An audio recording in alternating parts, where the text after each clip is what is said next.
ម្ដងទៀតរោងនឹងផ្ទុះក៏ក្រើកម្ដងទៀតចាប់ពីឆ្នាំ2026ទៅណាត្រៀមរោងត្រៀមអ្នកធ្វើការឡើងបុណ្យស័ក្តិទូនីតិអ្នករកស៊ីកាក់កោបរីកចម្រើនខ្លាយជាសៃថៃបងប្អូនត្រូវចាំណារោងវេទនាជាងគេទាំងអស់ឆ្នាំទាំង12មានតែរោងឯងមករយៈនេះគឺវេទនាជាងគេវេទនានឹងមិនមែន1ឆ្នាំមិនមែន2ឆ្នាំគឺវេទនា4ឆ្នាំអ្នកកើតឆ្នាំរោងបងប្អូនណាវេទនា4ឆ្នាំហើយมันល្អទេអ្នកកើតឆ្នាំរោងវេទនា4ឆ្នាំមកហើយណាឆ្នាំគេផ្សេងគេវេទនាតែ1ឆ្នាំ2ឆ្នាំឯងយ៉ាងយូរហើយឯងអកុសល4ឆ្នាំ2023គេថា2024គីឡូរួចអត់មកដល់2024វេទនាជាង2023ទៀតមកដល់2024ថា2025គីឡូវាធូរអត់ធូរទៀតកាន់តែតឹងទៀតតឹងមែនតែនតឹងដូចខ្សែចាក់បៃហើយនិយាយពីឆ្នាំរោងនៅវេទនាដល់ណាទៀតទ្រាំឲ្យផុតឆ្នាំ2025ចូលដល់ឆ្នាំ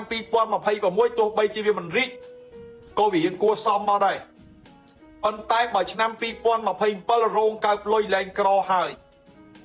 ប៉ុន្តែពូជប្រធាននៅវងបបាក់មិនក៏ដោយអត់ងាប់ទេណាខ្ញុំប្រាប់ឲ្យហើយណាពាក្យបុរាណលោកថាចឹងណាអ្នកកើតឆ្នាំរោងទាំងអស់ទាំងប្រុសទាំងស្រីសុទ្ធតែជាមនុស្សមានបេះដូងល្អសុទ្ធតែជាមនុស្សមានការចែករំលែកសុទ្ធតែជាមនុស្សដែលជួយអ្នកដទៃ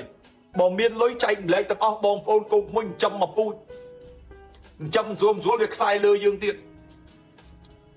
ប៉ុន្តែបើគេមានទុករោងជួយគេគ្រប់យ៉ាងប៉ុន្តែបើគេរោងមានទុកអ្នកណាជួយទេហើយមកជីវិតអ្នកកើតឆ្នាំរោងត្រូវប្រឈមមុខជាដាច់ខាតនៅការច្រណែននឹងទាឈ្នានេះលៀបពណ៌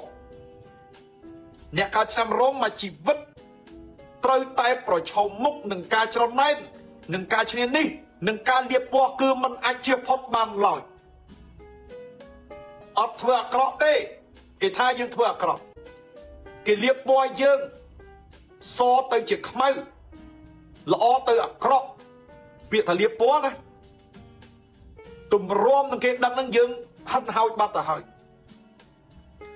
អ្នកដែលកើតឆ្នាំរោងគឺគេខ្សែលើយើងរហូតអញញឹមអានឹងខ្សែលើអញដឹងប៉ុន្តែហាទៅវាស្លាក់ខ្ជាក់ទៅវាស្លាយខ្ញុំសុំសរសើរឆ្នាំរោងដោយស្មោះអស់ពីដួងចិត្តសរសើរលើដៃសាពះសរសើរខ្ញុំសរសើរអ្នកឆ្នាំរោង 3-4 ឆ្នាំនេះអាចរស់បានបើខ្ញុំបែបទៅហើយ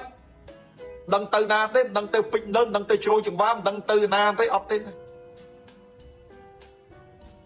មកថាបញ្ហាមកគ្រប់ច្រកនៅតែញញឹមនៅតែតស៊ូនៅតែរឹងមាំមិនមែនកើតទុកទេកើតទុកដូចតែគ្នាហ្នឹងប៉ុន្តែមិនដឹងនិយាយប្រាប់ពីណាទុំជ្រាយធ្វើអីបើគេអត់បានជួយយើងផងហ្នឹងប្រាប់ពីណាប្រាប់ណាក៏គេជួយយើងអត់បានដែរមានយើងជួយគេមកជីវិតប៉ុន្តែក្នុងចិត្តណាអ្នកកើតឆ្នាំរោងហើយចង់រត់ចោលស្រុកហើយចង់ទៅលោតទឹកស្ពានជ្រោយច្បារហើយប៉ុន្តែទៅអត់កើតចិត្តមួយចង់ទៅចិត្តមួយអត់ទៅទេពេលខ្លះចង់ជិះម៉ូតូដុបទៅទាំងយប់ហ្នឹងឲ្យស្ដាប់លោកគ្រូម៉ែជុំយ៉ាងជិះទាំងយប់ហ្នឹងទៅហើយទៅលោតទឹកឡើយឈឺចិត្តប៉ុន្តែអត់បានទេកូនឯងអាណាមើលម៉ែអញអាណាមើលបងអញអាណាមើលប្អូនអញអាណាមើលក្មួយអញអាណាមើលទេវតាអើយលោកជួយមើលហេតុអីបានគេធ្វើបាបខ្ញុំមិនគេចំណែនខ្ញុំមិនគេឈ្នានេះខ្ញុំមិនគេលៀបពណ៌ខ្ញុំមិនខ្ញុំតែគិតអាក្រក់ដាក់គេទៅខ្ញុំជួយគេរហូតយកអាសាគេរហូតហេតុអីបានចឹងគេរំលោភបំពានយើងគេធ្វើបាបយើងគេយកលុយយើងគេយកប្រយោជន៍យើង